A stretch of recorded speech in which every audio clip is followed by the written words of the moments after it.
Hi guys, welcome back. Our weekly video update, seeing how everything is going. Um, right now I'm going through, I've seen, checking right here, have my observational papers. So if you guys have your observational papers in, Canvas has automatically generated you free papers to peer review. If you do not submit an assignment, you didn't get your peer eval. That's a double whammy. So please make sure all your assignments are uploaded, ready to go. It's confusing this time because you had to upload multiple documents and you had to do a lot of searching. And some of the questions and feedback was really invaluable. It's not an easy process. It's not easy looking for various types of studies. I got great emails asking questions about the difference between a case study and a case control and a longitudinal versus cross-sectional, etc. This is where it gets confusing. This is where research methods gets confusing and where you have to use your own clinical expertise to determine what type of study you want to look at. There's a lot out there.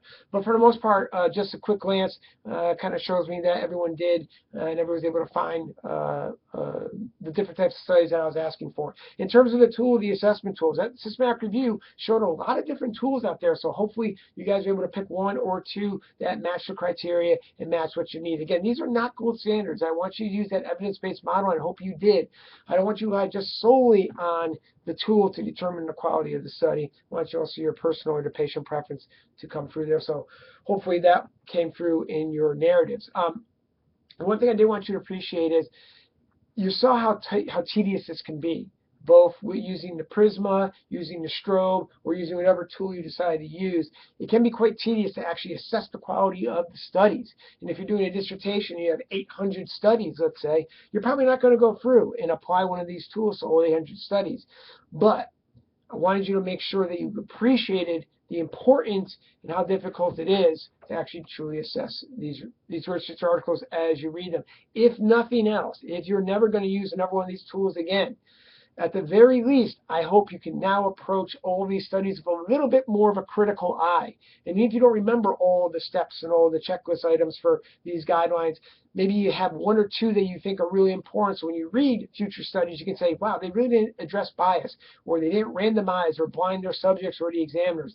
Just little things like that can make you that much better of a critical appraiser of research. Now, this week we have two assignments. One, do your free peer evals for your classmates. In the second one, I will be posting a quiz for you, which will be graded, which leads into my next point, and that is a rubric. I have to change and tweak the rubric. When I originally designed the course and the grading of it, it was designed for a class of around 15 to 20 students. The class grew so much, and it's not a bad thing. I'm not making an excuse.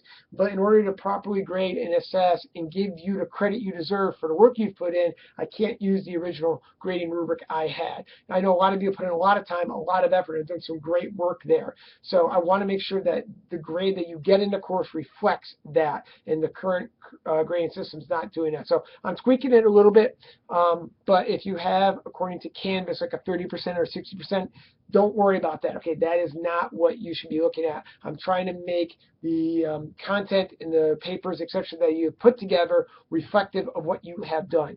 Again, I am more about the process. So if you have shown improvement, if you can better research, read research, find research, if you've improved these skills throughout the semester, that means more. That's more important to me than anything else. If your writing has improved, that means more to me. I'm not a big grade kind of guy, but I will make sure that you have the grades that are needed for moving forward in the program, etc. I don't want to screw anyone over. So keep that in mind. But that doesn't give you a free pass. Don't get me wrong. You still need to do the work. You still need to do high quality graduate level work. The next couple of weeks, the only thing we got left are relational studies, which are probably going to be the ones you're going to see most often. So those are going to be your experimental, your quasi-experimental, random controls trials, etc. So we're going to end on a high note. There will be a lot more reading for you to do because I want to make sure that you're familiar with some of the statistical terms we will come in contact with. So get ready for alphabet soup.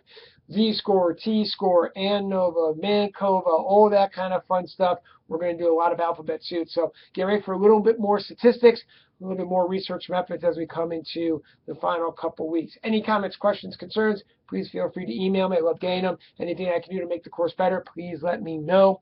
Hopefully you guys are having a nice spring. You guys are thawed out, and you can look forward to. So look forward for the quiz coming up this week, and I will talk to you next week. Take care.